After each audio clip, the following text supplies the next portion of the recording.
Each week during this series, The Many Hats of Mary M., the invitation to set apart some time to think about and reflect upon the many hats that we wear each and every day has been extended. And the reflection has been guided by these questions. Which hats fit? Which hats don't fit? Which hats do you love to wear? Which hat would you rather not be wearing? So I have a confession. Until this week, I hadn't taken the time to engage the spiritual practice. I hadn't taken time to follow my own advice. I wasn't practicing what I was preaching. This week, I stopped to question my resistance. I stopped and asked myself, why are you resisting this spiritual practice?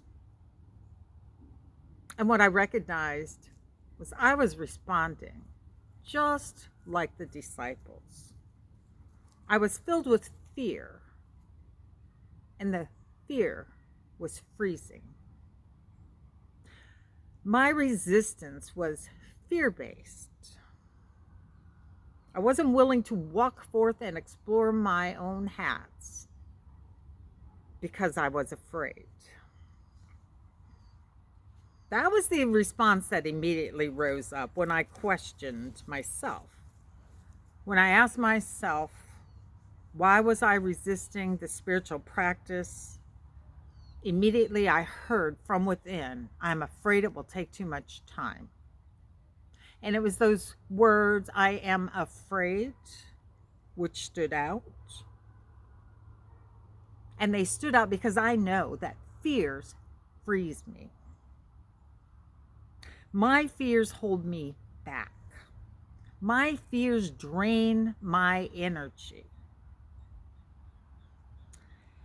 Now, because I had gone this far with my reflecting, because I'd already taken one step in this practice of walking forth,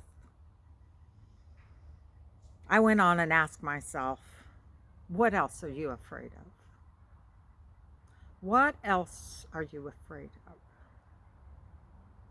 And I'm here to tell you that list of fears poured out. It was almost like a dam breaking open or a wall crumbling down.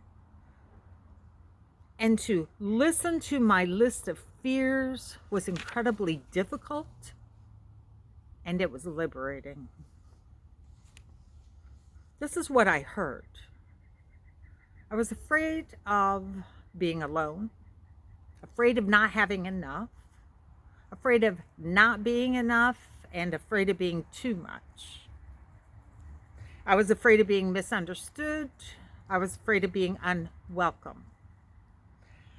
Afraid of getting sick, afraid of messing things up, afraid of not getting everything done, afraid of not being on time, afraid of not having enough time,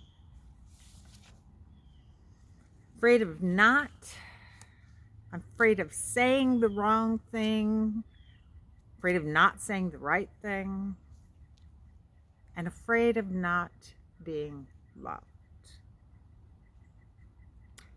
Then I thought about the good news in the Gospel of Mary. And I thought about the way Mary stood up.